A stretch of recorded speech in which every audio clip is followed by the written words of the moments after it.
This episode has been brought to you by Schedulicity.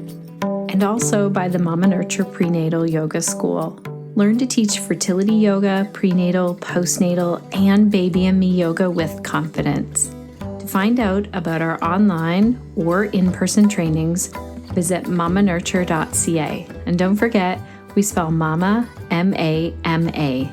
That's mamanurture.ca. Welcome to episode 137 of the Connected Yoga Teacher podcast. I'm your host, Shannon Crow.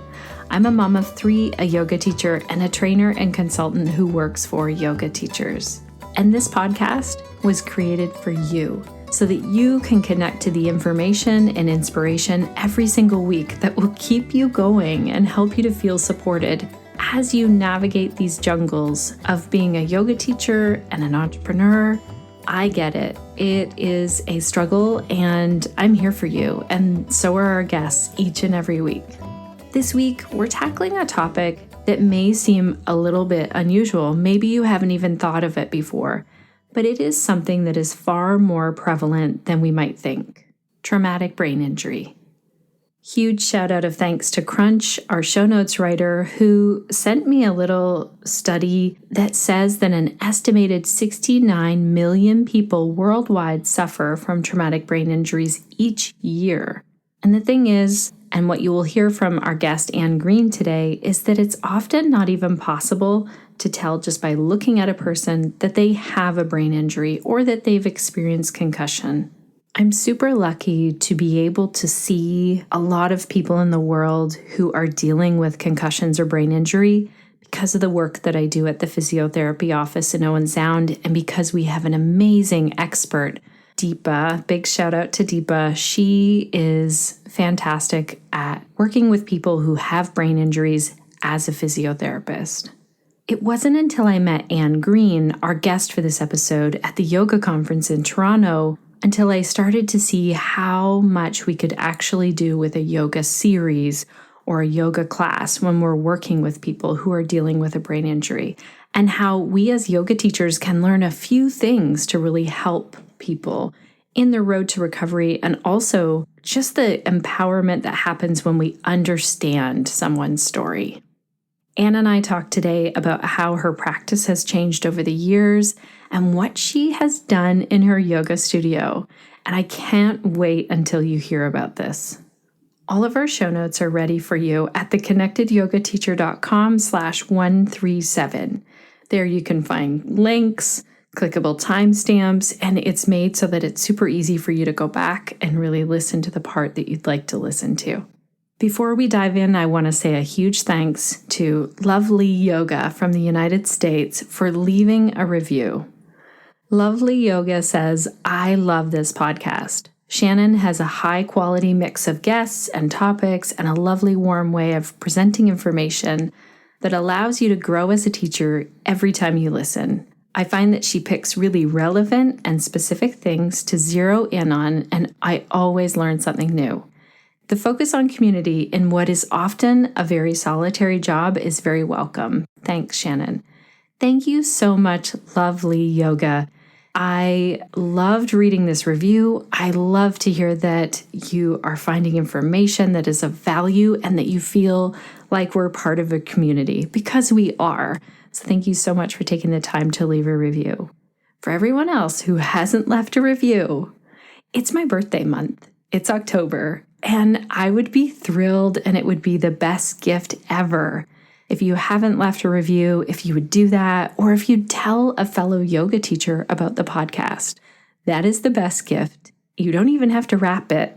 It just takes a few clicks online, and I understand that sometimes it's a little bit tricky through iTunes. And I want to say a huge thank you in advance, and I try and read as many reviews on the podcast as possible. Before you meet Ann, let's hear our hot tip of the week from the team over at Schedulicity. Hello, Connected Yoga Teachers. This is Michael with the Schedulicity Hot Tip of the Week. Did you know that Schedulicity can help you seek crowdfunding or charity donations through our targeted email marketing? This can be a powerful tool if you're hoping to create a new class, attend a new teacher training, or offer a special event that you know will delight your clientele and strengthen your community. To do this, head to the marketing area of your account and choose email marketing. Next, choose the Can You Help template and create your message. Be sure to include a link to the page that will be managing the donations. Email messages that are sent from your Schedulisty account are always personalized with your client's first name, and the names and email addresses of your other clients are never visible within the email message itself. If you have any questions at all about our email marketing, reach out anytime to support@schedulisty.com. By the way, Shannon rocks. Thank you so much, Team Schedulicity. Now let's dive in and meet Ann Green. Ann Green is a yogi, a runner, a surfer, and she has been teaching yoga for over 30 years and conducting yoga teacher training for almost 15 years. She has a background in sports psychology, physical education, and a master's in exercise science from the University of Toronto. Ann is skilled in coaching, wellness coaching, pain management and prevention, yoga and fitness training, and because of her own story, she really focuses in on brain health and how we can look at what we can do in a yoga class or with breath and movement to assist someone on their road to recovery with a brain injury. In Ann's line of work, she has come across many individuals who have experienced traumatic brain injury, and this has inspired her to shift her focus to offer yoga that caters specifically to the needs of those coping with brain injuries. Let's dive in and meet Ann.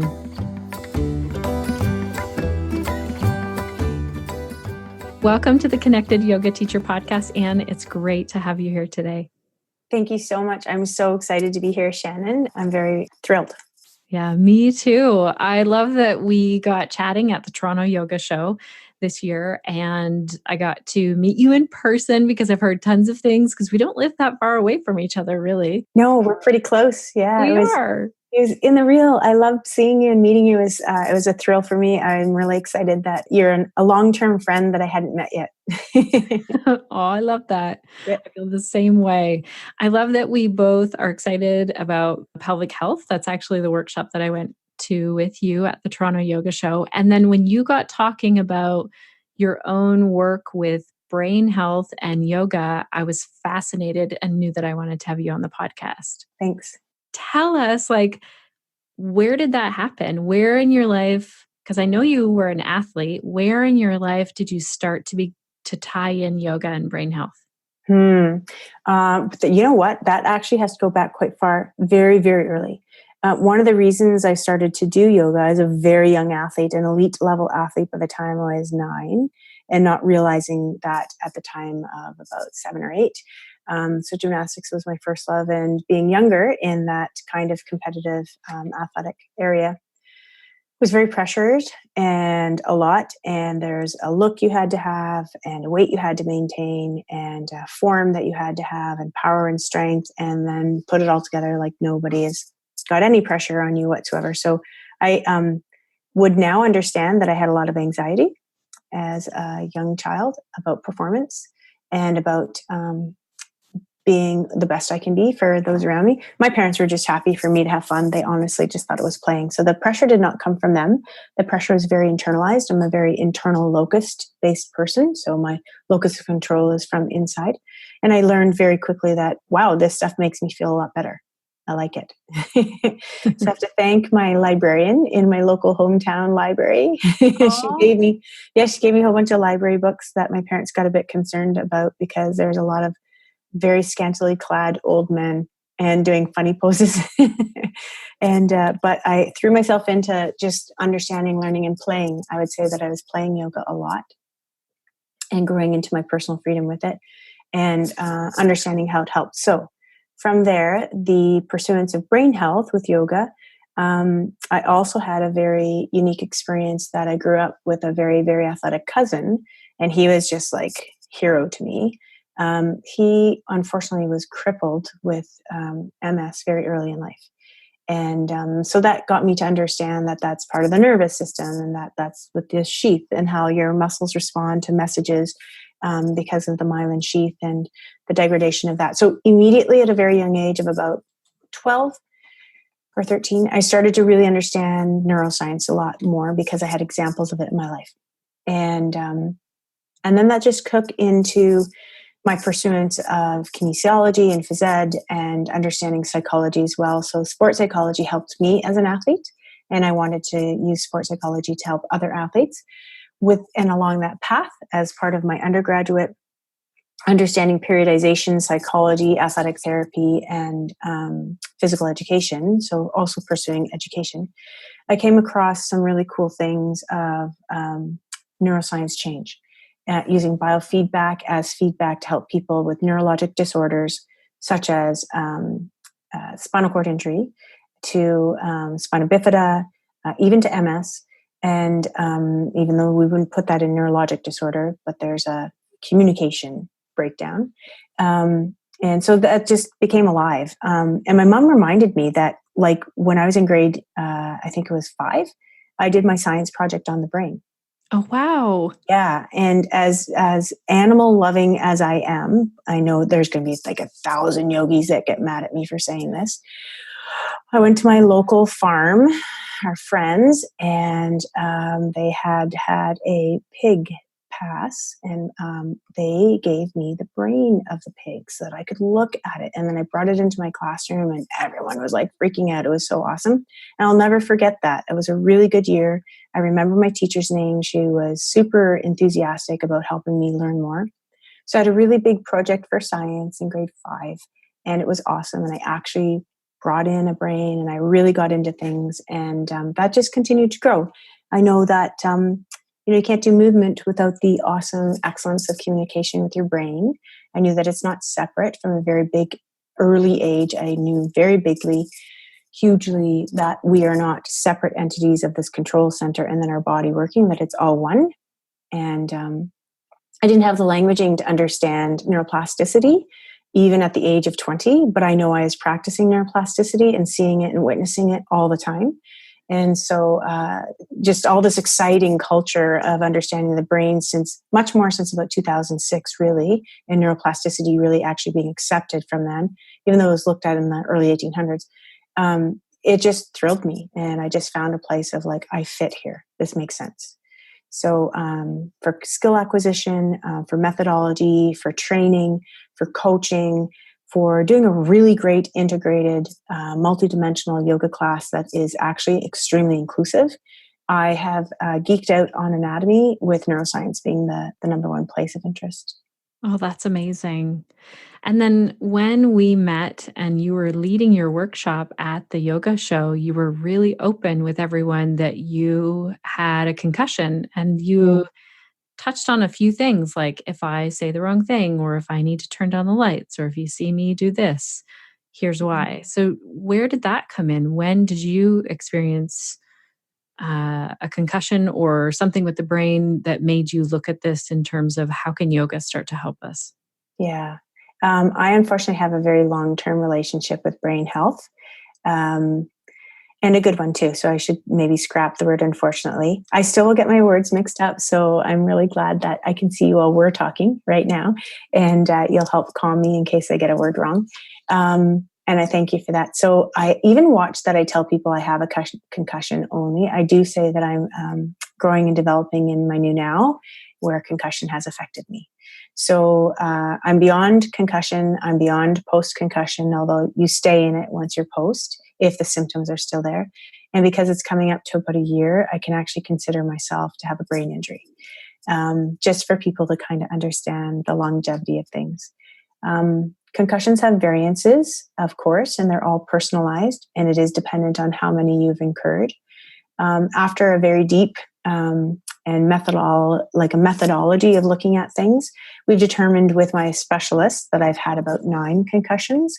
Wow. And yeah, it's crazy. And none of them super fabulous, awesome things that occurred to have them, usually out of my control.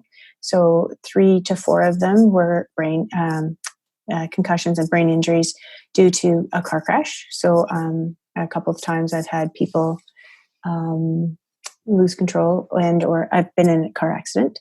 And so between the whiplash or the compression there, and then I've had some sporting accidents, even from falls in gymnastics as a younger one, and learning new skills and doing things into pits. And then I've also had 2 playful ones, one falling out of a tree and one where my son was tobogganing and hit me. And all of these were quite little. But what happened is I'm also, I'm very happy and proud to say I'm a survivor of cancer, and I have a very rare kind. We won't get into that. And one of the tumors that I had was a brain tumor. And so a lot more understanding about my brain health came up because of that. And from that time on, my brain has become even more sensitive to movement and dizziness and the possibility of concussion. So I'm even just more tender to be able to get one. This last one was a fluke accident where a big shelf fell off of an office wall onto my head. It turned out that we think it was closer to about 180 pounds in total, and then the force of it. And I was unexpecting it. I wasn't thinking it would happen. So I was very upright when it occurred. And I ended up going into not just a forward compression and a compression on the very crown of my head, but also whiplash forward and back, and possibly sideways too. So I didn't think I had passed out, but I had. It was a very, very big, spectacular event for my brain. And I'm doing really well after everything that happened, because for about the first month, I couldn't see properly or read. I tricked everyone that I could, by the way. I'm really good at making it look like I can. Yeah, you learn all these things to habitualize and help others around you feel better about what's going on. And I was very, very, very emotional. This particular concussion brought a lot of stress and like a dis-ease of being able to handle what was happening, a non-belief, really fighting that it was happening, and very, very, very high levels of psychological stress, very emotional, not capable of controlling myself very well. People would think I was, but I knew inside I wasn't. I was really grappling with how to look normal and look like I was appropriate in my emotional control. And inside I was just wanting to scream and be angry and cuss at everybody. And it was really, really a big fight. So I invested in lots of help, and I'm doing really well since then. And it's been a long road these past 11 months. So I'm just coming up to 11 months at the end of May, beginning of June. I think it was June 4th, actually. It's the actual date when I had that accident. And so lots of help and lots of support and lots of working through. And I've been able to maintain running my business through all of this with reaching out and delegation. But like I said at first, I really tricked a lot of people that I was capable of reading and answering emails and all that. I found all the tricks of, getting someone to read the email for me because I couldn't quite figure out that word, and then talking back in all of my answers once I comprehended what actually was being asked of me. And then, of course, the best thing was I did take, and I had to, I was very forced to in my body's ability, pure rest, just pure rest and complete immersion in nature. It was almost a blessing that it happened when our weather here in this area was improving, and I was outside a lot, doing all the things I need to do to protect my eyes and protect my brain. But I just got outside a lot, immersed myself in nature, so that that nurturance that nature is just really became a full force for me in healing. And I got in water a lot too, by the way. Actually, that was really neat. I floated a lot because I felt finally like all the vibrations that were dizzying inside of me could be matched by the water. So that was really cool. So That's amazing. yeah. I appreciate that you share with us your own personal journey with this. And I think that adds such a piece to the work that you're now doing with yoga teachers and yoga students. And you've brought to light to me how prevalent this is in our society, as well as I work in a physio office where we see a lot of people who have had concussion, traumatic brain injury, all kinds of things. And you were talking about the symptoms, and I want to go back to that because I Okay. feel like I hear over and over again that you look fine. It's not like you have a broken arm with a cast on it. Mm. You look fine, but what are some of the symptoms that might come up for someone with Wow. a brain Okay. injury? Yeah, there are a ton of symptoms, and everybody needs to know concussion is very, very personal. It's almost, and this will be possibly also by some of the science out there and some of the other people working. I don't think it's fair, in my personal opinion, to generalize and give just a one-way protocol. I don't think that our protocol is the approach. I think there's a lot of different approaches. A very wide scope, a very big vision needs to occur that has the person who's going through things actually lead more of what happens next. So a ton of the symptoms could be sensitivity to light, sensitivity to noise, and also not just noise about loudness, but noise that's very quiet as well. So ongoing noises that you don't notice now become very prevalent. Sensitivity to pitch is with regard to noise. Sensitivity to heat and warmth and cold. So that heliotherapy through light, but also through the temperature changes is very big. I noticed I had a much colder winter than I feel that I've had, even though everybody's complaining about winter. I felt, You're like, no, this is different. this is a little different in my body now. Boy, there's so many varying and personal experiences of symbols. So tension in the neck, tension in the shoulders. This is an embarrassing one, but it's very truthful. A difference in your continence, a difference in your pelvic floor ability to be that end of the bidirectional relationship and get the messages back or support those concepts of needing to be in fight or flight or needing to rest and digest. Digestion changes, massive inflammation in your body, which can show weight change, which can create joint change, can create, of course, how you feel about yourself change. So these physicalities can be pain, can be inflammation, can be sensitivities to light and sound and heats, sensitivities to feeling and pressures. I am a walking barometer. I can totally tell you that, yes, our pressure changes are changing because I have this massive headache. My headaches are so bad, I have a constant migraine, and I'm under some pretty heavy treatments with injection to help my migraine. So even though it's concussion-based migraine, I still get headaches through that too. It's just much less than what it would be without any of the help and support. Of course, it goes into major possibilities of other things. You're at higher risk for stroke. You're at higher risk for other components. It can have an effect on your heart and your calcium and your plaque levels in your body as well. So there's a lot of things. And then we get into the other aspect that's, psychophysiologically related. And we have the sense of emotional control, emotional ease, dis-ease. We have the sense of variance of being able to control your emotions. And sometimes you don't even know, and all of a sudden it's happening. And it's like you're almost having this out-of-body experience saying, I don't want to be acting like this. Why am I acting like this? But you continue to act like that. And in a way that's not conducive for you and how your personality is. Personality changes, perception changes, and of course, depression, anxiety, depression. And if you're akin to post-traumatic stress disorder, that can really elevate. And there's a lot of things that are necessary to help people self-regulate that aren't being addressed in even holistic or non-holistic components of what's going on. And we need very specific needs.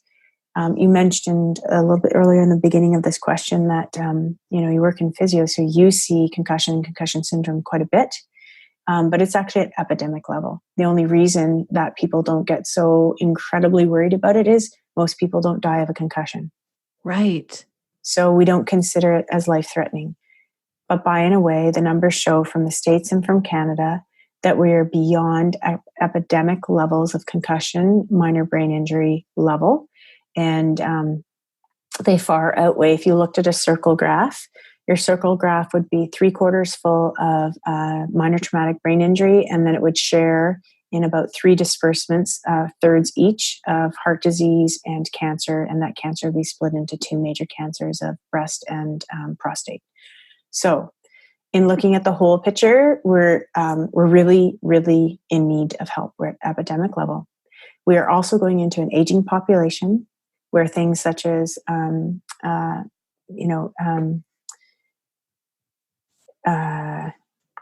I'm sorry. You take I your just lost time. track. No, you take your time because There we go. There's my thought process right there. Yeah. So we're, aging population. Let me go with that. Seniors, aging, all of the constraints that come with that, dementia, all of the ability of the possibility of things that aren't maybe till older onset age, things such as Parkinson's, Alzheimer's, all of that. And all of these things are going to be coming into our population, meeting at quite a head. Right. Our highest number, we believe to have the highest number of concussions occurring between women between the age of 45 and 55. I'm right in the, do you know why that is? I haven't been able to find the exact reason. I feel there's a lot. I think we're taking on a lot. I think we're really tired. I think that sometimes our choices aren't as safe, and we think they're safe and we think we're capable. I'm not by any means trying to disempower women at all, but I think we take on a lot. And I think we could all embrace the attitude of slow to our lives. I'm guilty, very guilty. And I am trying to embrace a slower lifestyle. But I think we take on so much, and in our tired states, maybe can make some choices that aren't as smart for ourselves, or we don't realize that they're dangerous, or we just don't realize and something happens. And then we're also working from a cup that's not as full or not as rested. And so things can happen more easily to our bodies. That's really, you're speaking loudly to me when I think of some friends who have had concussion. They are often the ones that are really caring for others and really trying to just make everything fit into their busy schedule. And then you talked about the rest part. And you also spoke about how this has offered you something, that you changed your wording around, you switched it from unfortunate to almost like it sounded like you've learned and grown from this concussion. So would you Oh say? my gosh. Yeah. Yeah. I am absolutely the believer of your mess becomes your message. I'm the believer of you and all around you grow from what you go through. And if,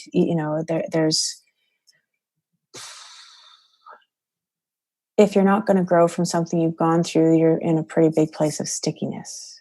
And I'm not saying that you're stuck, you're just sticky. Right. And it's a little harder to move again and wiggle and find ease of movement in things if you're feeling sticky. That's harder to do. So that becomes a bigger challenge. So I'm a believer in flipping the script. I'm also a believer that I'm really real. Like there have been times throughout this continued developing process of improvement that I felt really low and really alone and very stuck. I will actually say that, almost to a point of feeling trapped and scared, super scared. So scared like an animal that can't get out of a cage. And my brain is my cage too, though, right? As much as it can be the sense that as the key to the lock that's on that cage is also in my brain. And so I need to honor that there are two things. It's kind of the way I look in life too. You really only understand something being super joyful and super blissful because you've also understood super pain and uber disappointment and loss and grief. So you can understand these things. You want to neutralize yourself. You want to come back home to that center and be in that joyful ability of cellular growth rather than bathe yourself in the sorries, bathe yourself in the freezing, bathe yourself in those other things. So how we choose to say what we're going through is also a very healthy state. So I'm developing, all my new nows, and I'm good with that, and I'm patient with that because I realize it's in a development stage. So I'm a constant learner. That's amazing. Thank you for sharing that and all of what your story is like, because that roots it for us. So if we are a yoga teacher who is working with someone, well, first of all, I would encourage our yoga teachers to reach out to you. If they have someone coming to them and they have no idea how to work with someone with a brain injury, reach out to you or someone else. Yeah, please. Yeah. And then tell me, because, well, you've already told me once, but I want you to tell our listeners what you do in your classes right now, because you have a unique group of students moving through who have brain injuries. So tell us, what are the considerations that you make for them? Oh my goodness. There are countless variations that we bring into an understanding of classes when they come to class. But I think I'll just I think this is the opener that I'll talk to right now, and it will lead to some other things So all of the classes that I teach would be considered brain building classes. That means I'm going to have people be able to learn tools and techniques within that one very class of self-regulation. So through pranayama and breathing, through how you hold your body, that sense of standing up for yourself, confidence building, psychological building, how we actually move our body in bilateral, cross-lateral, unilateral concepts, how we come back to the midline, how we hold a neutral stance, we really watch our pelvis. The foundation of all of my yoga practice has always been extremely somatic knowledge and the pelvic floor health. So to me, that's been number one, and that's that constant end point of the bidirectional relationship with your brain. There's always that feedback from the pelvis back. So I'm a believer in the foundation of our yoga practice is the pelvis out to our perimeter, the perimeter back to our pelvis. And working away from a place that might have injury or awareness or attention and moving around that instead of giving that place of injury or awareness or attention all the attention, to let the body understand there's many other places of capability and excellence. And let's use those variances first. So lots of really cool things. So my classes are considered brain aware classes, and any and everyone that is needing to have some support there can find their way there. But I also have started this, I think, really cool thing. It is a really cool thing. I think it is. I wish that I'd had this earlier in my life from someone else. And there are awesome programs going on out there. I just want to give big kudos to Love My Brain. That whole program is fantastic. And I think it's a really unique place for people to go to right now, especially as I'm, as I'm building and I'm here and I'm local and I'm Canadian, and I want to help as much as I can right here, right now, locally. I'm also still building, and I'm building all of this knowledge to share with others while I'm going through the growing stages and developing stages of getting to my new now through concussion. So I have created a program. I've called it Brainstorm. And Brainstorm is a place where people can come together to connect in community. They can find and create calm and go away with these beautiful creative pieces of how to make their own calm. It's very personal. And then it's this concept of really, being quite frank about it, that it's for people with concussion, or it's for caretakers of people with concussion, or it's for people that work with a lot of people that have concussion. And I'm going to put concussion also into that formulation of minor traumatic brain injury. It's going so well. Personally, I work with pretty major catastrophic brain injuries as well. And I do that hand in hand with the psychotherapists that do that in town as well. So I've been working with concussion and catastrophic brain injury for some time, and spinal cord injuries for well over 30 years now, which is really great. Let me append that to about really, really well for 26 years. And in that, I saw this place of, dare I say, lacking. So there's a place that's lacking. I see people going to get their very intense first physios and occupational work and help and manual work and all of these amazing things. And all of a sudden people, over time, they get to a place where they're released and they're understood that, like, hey, congratulations, you've moved on, and that's really fantastic. Or their injury from the very beginning, and we shouldn't call a concussion minor or major. We should never do that. A concussion is a concussion. However, people still have the tendency to say this concussion is not as bad as that concussion. Right.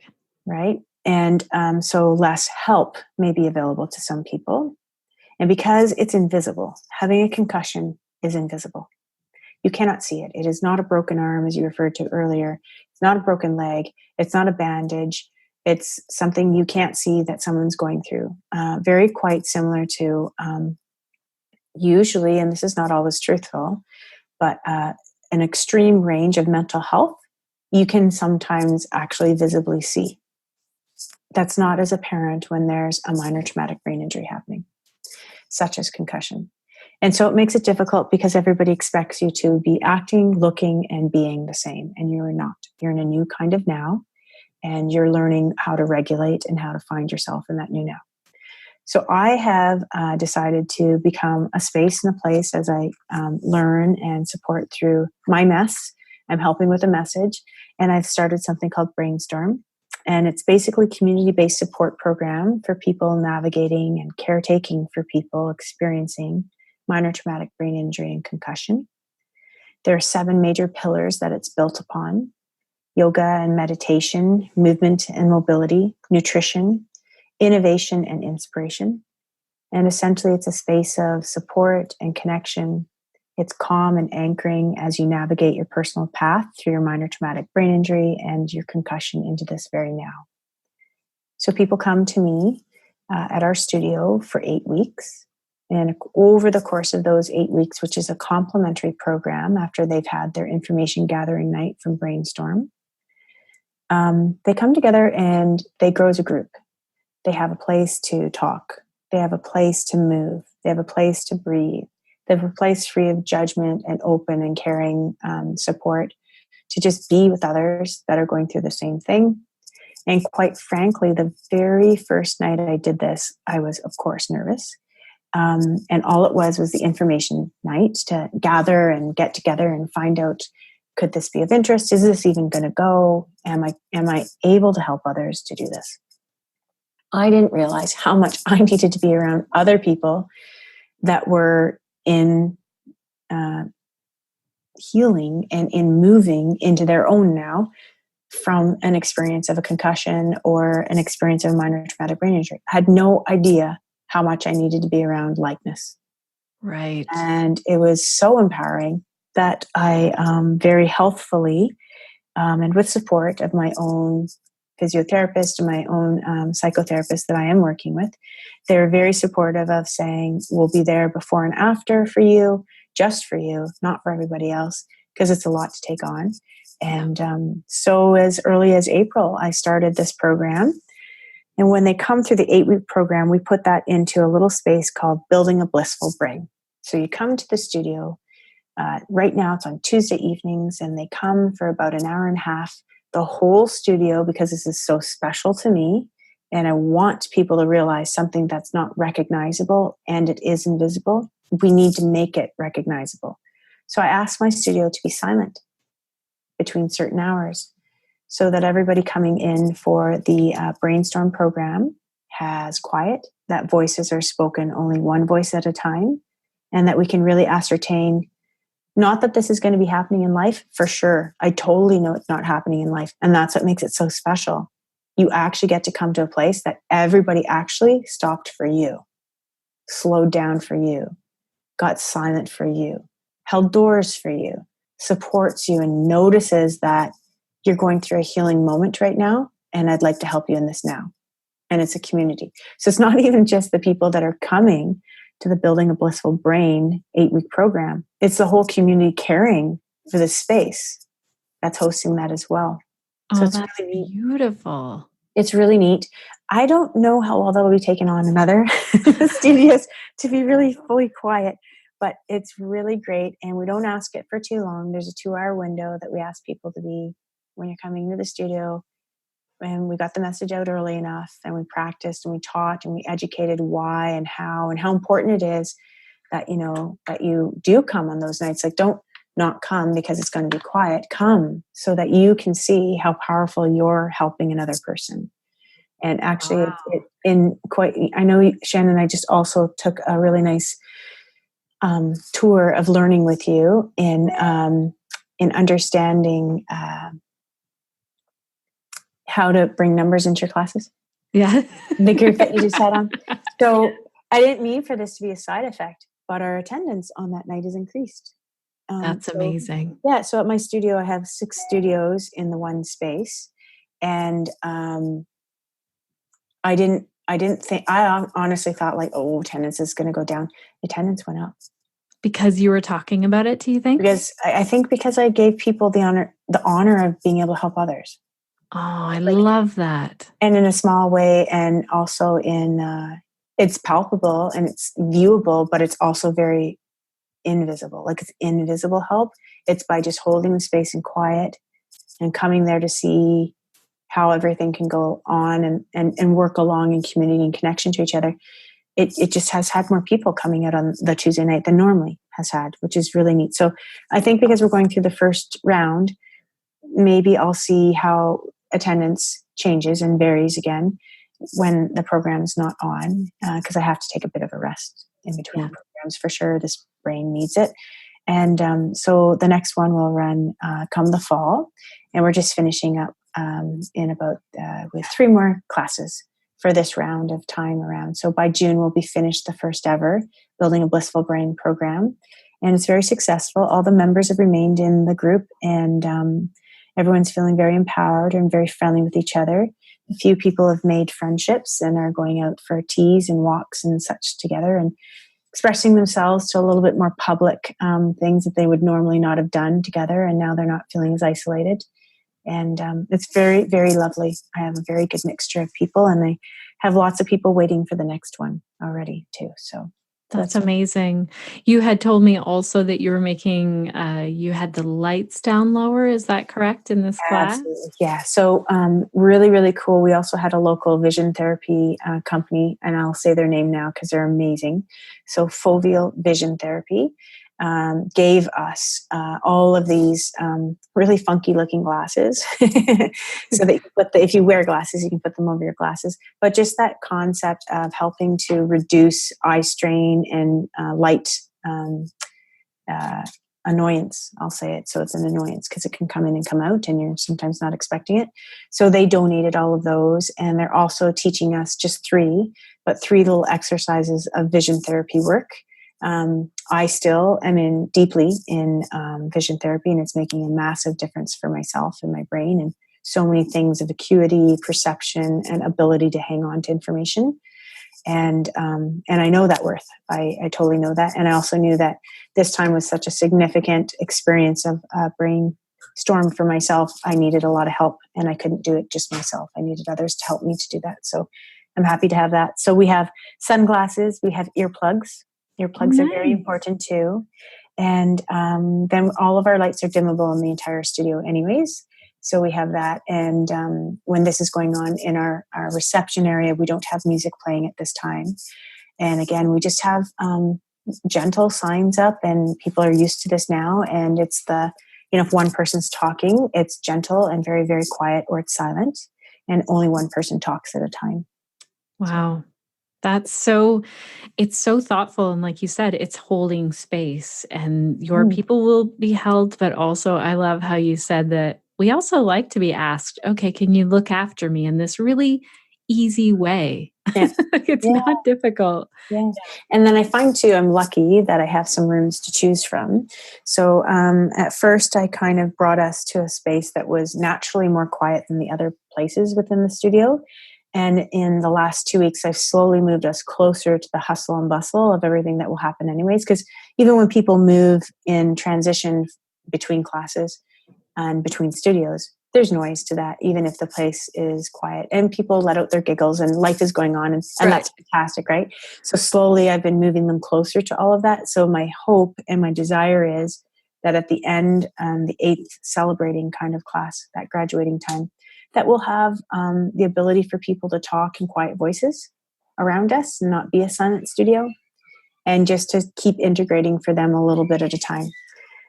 And this is a really important thing to say. Every time you're doing healing work from deeply invested concept of healing with brain injury and concussion, you need to actually feel that a little bit.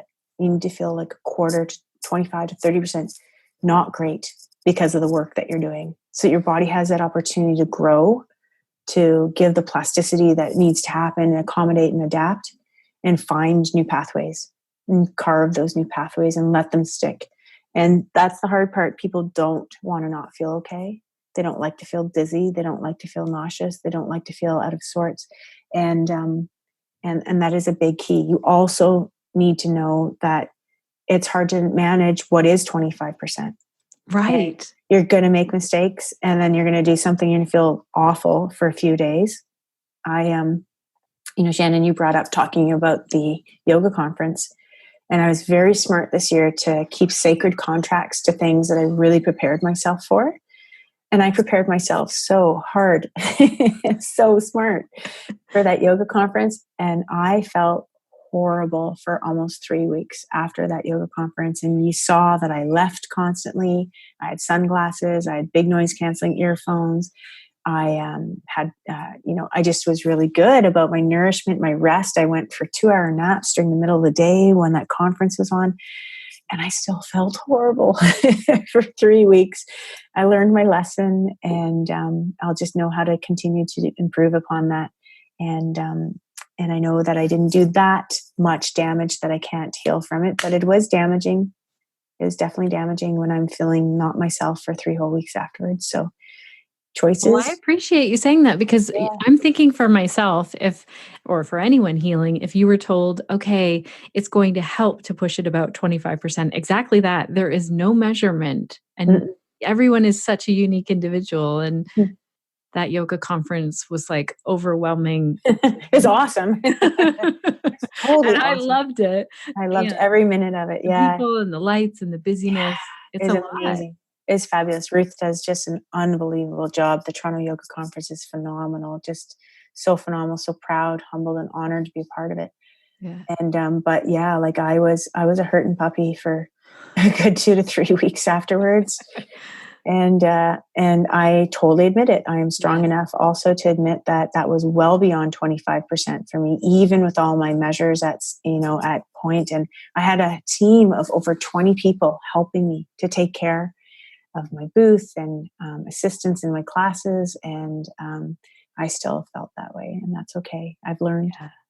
Mhm. I just want to highlight this in case any of our listeners don't know anyone who has had a concussion, or they've never worked with someone, they haven't had it, that because I didn't really understand this until I started working at this physio office. Like they would say, okay, now we're going to play the music and get this person to do this thing.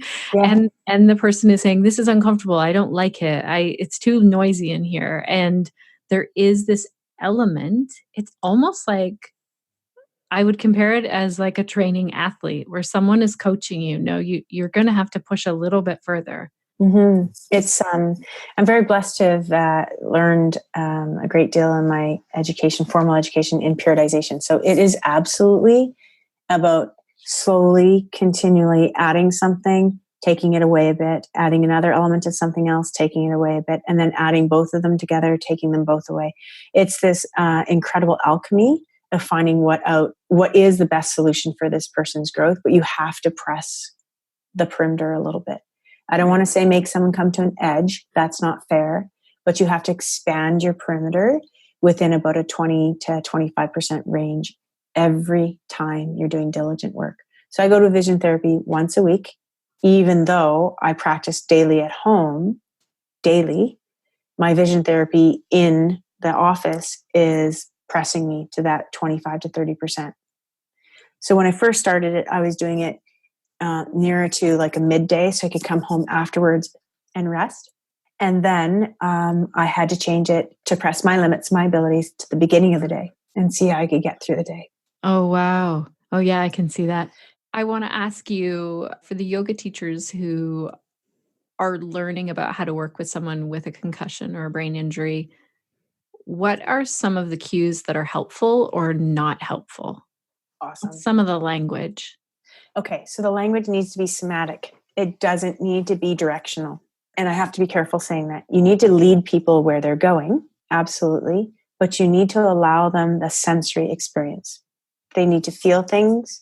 They need to be able to compare it to things that they have had an experience with, so they can draw upon the senses of past experience, cellular memory, bring it back to repetitive ability. Keeping also the head to the midline is very important. So I'll give you a very simple posture in our cat tilts when we're on all fours or quadruped position. Keeping that head nice and neutral and letting the spine do the work rather than the head, neck, and brain. Moving up and down. So sweetly simple and different. That's really great for anybody. That's great for any kind of neural pressure, any kind of concussion, any kind of headache, any kind of neck compression. Keep that head nice and neutral. and allow the rest of the body to do the movement, both on the flexion and the extension. So keeping that chin actually away from chest. We get a lot of people really cranking that chin in, and that's super stressful to our body. Everybody that's getting better from a concussion is still trying to reintegrate technology. So Right. they're also still on their phones and they're also still on their computers. Right. But we need to make sure they're exasperating that possibility of compression more often by trying to learn how to get back into life building, skill building concepts when we're actually in places of therapeutic movement and inclusive movement to increase that bidirectional relationship in your body. You don't need to compress things further by forcing them to move their head deeper into the midline or further away from midline. So let the head be very neutral. So it's this opportunity of, calmly allowing the body to stay as midline and neutral as possible, even though you're variating with change of asana and posture practice. Oh, that makes a lot of sense. What about then when we talk about neuroplasticity, Yep. any cross-lateral movements? Or I know I've worked with people and I've said, like, move your right hand. And she's like, I don't know if you know this, but I have a brain injury and left and right is difficult for me. I was like, so bad. Try being a yoga teacher. Try to teach a yoga class when you're like, oh my gosh, it doesn't even matter if I had in the very beginning. And I often have thought that I should just tattoo an L and an R on my hands, but that doesn't even register. And the very beginning of coming back to teaching, that wasn't even registering for me. So I had to, for the first while, also for a teacher going through concussion, so get away from the shame that you're feeling because you're not mirroring in your teaching. Get away from that. Right. You say, once you establish your understanding of what left and right is, allow every adult and non-adult learner in the room to embrace the variation that you're going to say, I'm going to stay true to my practice with you and my brain's ability at this moment of growth. And I'm going to say left side, and you're going to do your left side. Our left side in the room is the room that has the windows. So please utilize when I say go to the windows, you can refer to it as your left, or you can refer to it as knowing in this space, the windows are on the left. So use landmarking. That's really powerful. And it's so important to get into the first part of your question. It's so completely important to use bilateral movement, contralateral movement, unilateral movement, and movement that engages the core, that allows you to make sure that you're using that tubular connection of your core. So all of these components are super important, both ventral body, back body, dorsal body, and then front body, ventral body, right? So we need to understand that we need to use side body. We need to increase our diaphragm plasticity, so our diaphragm mobility. Jill Miller, love her, amazing, great friend. The Gorgeous Ball, totally awesome for some global shearing on the whole torso and core to really open up that diaphragm. That sense of being in deep stress and deep worry, and the concussion part of your syndrome as well is to close down and to pull into center. Your fascia is tight. You're in a fight or flight constantly because you're so unsure about things. So anything that can take care of soft tissue and fascia is so important. I'm a fascia geek, by the way. So rolling your feet, rolling your body, global sharing to your whole body, meaning that way, taking the Gorgeous Ball and rolling around. If you don't have one, use those soft Pilates balls that you have already. Those are really good. Keep the tissues using soft issues to help your body. So please don't use tennis balls. Please don't use these rubber balls from lacrosse and stuff. Do use therapeutic-based things that are built just for doing therapeutic-based things to your body. That's important. Do whatever kind of company product you need, but make sure that the feedback to your body is kind and caring, and let tenderness be your teacher, right? Like that's actually my mantra. Let tenderness be my teacher. I'm sure my students in class don't always think I'm being tender, but they get a good press. So, so just to review, you want to have core engagement happening through rotations by like a sense of isometric strength. So understanding that duality and dichotomy of squeezing the whole body for informational feedback. first teachers, one of the best ways that they can have people understanding tension and non-tension is literally to work with the hands and the tongue and the face. So just to like really squeeze everything really, really tight, so that full-on stress response of understanding full tension in the body and doing your best to let it go. Where I take that next for people to clue into that amygdala and being able to shut that down instead of this opening it up so big is big squeezing of the hands till their fist, but do it as slow as you can to come into it and keep going like it's going to never end in the tension, and then make that decision to do it, unwind it nice and slow as well. That's a very fast way for a brain to come down from very open and engaged amygdala behavior, meaning very emotional. Okay, so making people slow the movement of the hand down and then open it right back up again with that same sense of slowness. That helps the whole amygdala come down quite a bit quickly. And that's personal observation. I don't have any studies to show You're that. like, this works.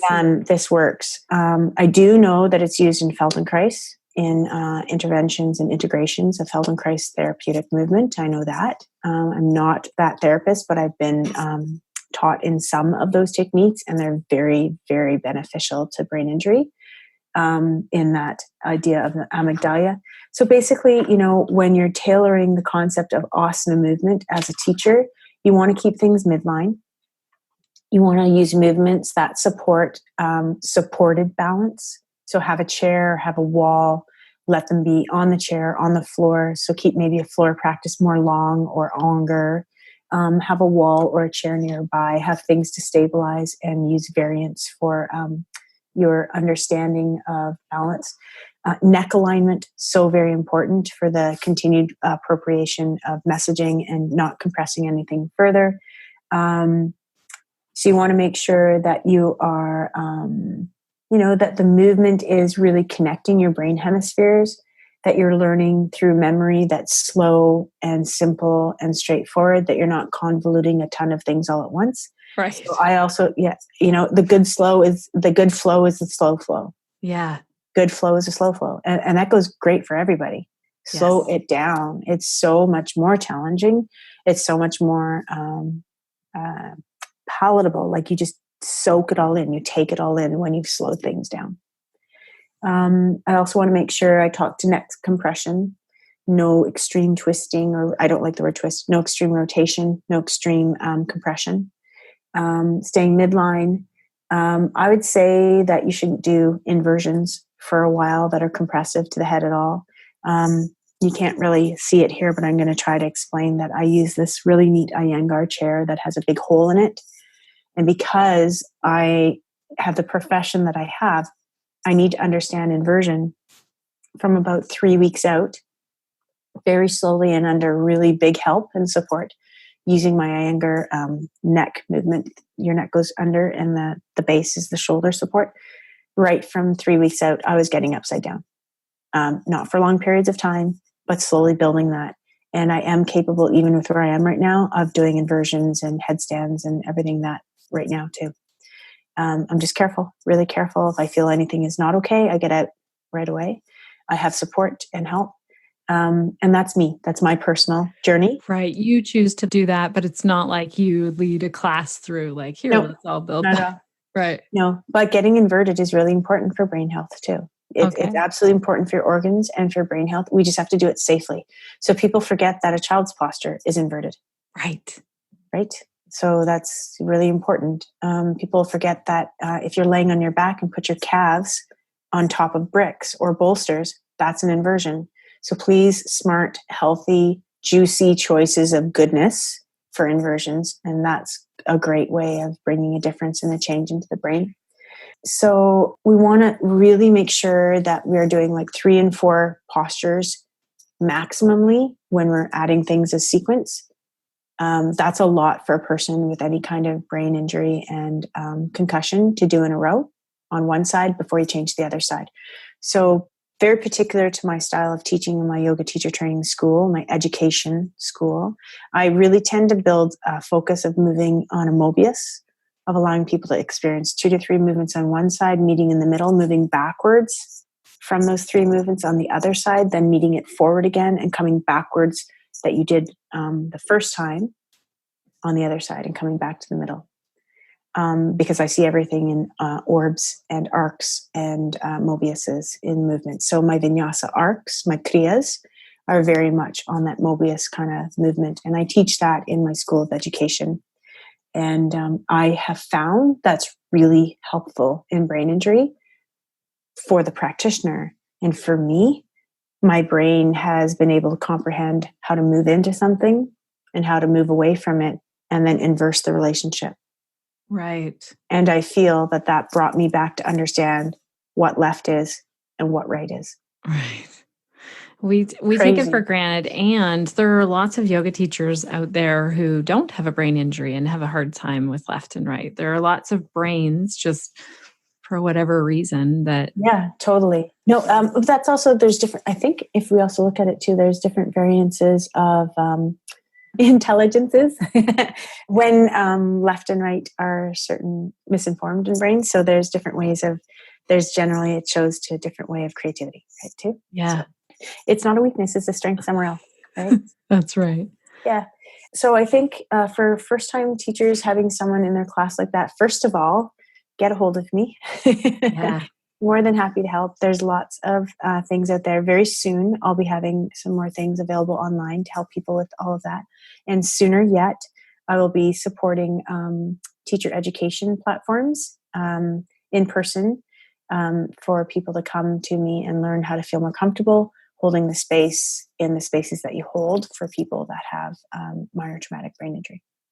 That's amazing. I'm so excited about this. Yay. And you can believe that we will be putting it in the show notes for sure. Thank you so much for all of this information and You're for welcome. really sharing open-heartedly about your own journey with this, because that means a lot.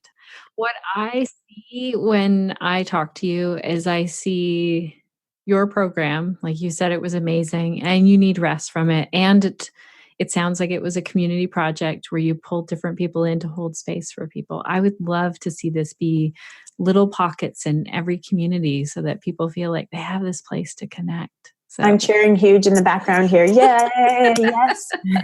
I would love everybody to feel empowered that they could have their own version of it. It doesn't need to be like, this is it has to run like this, it has to go.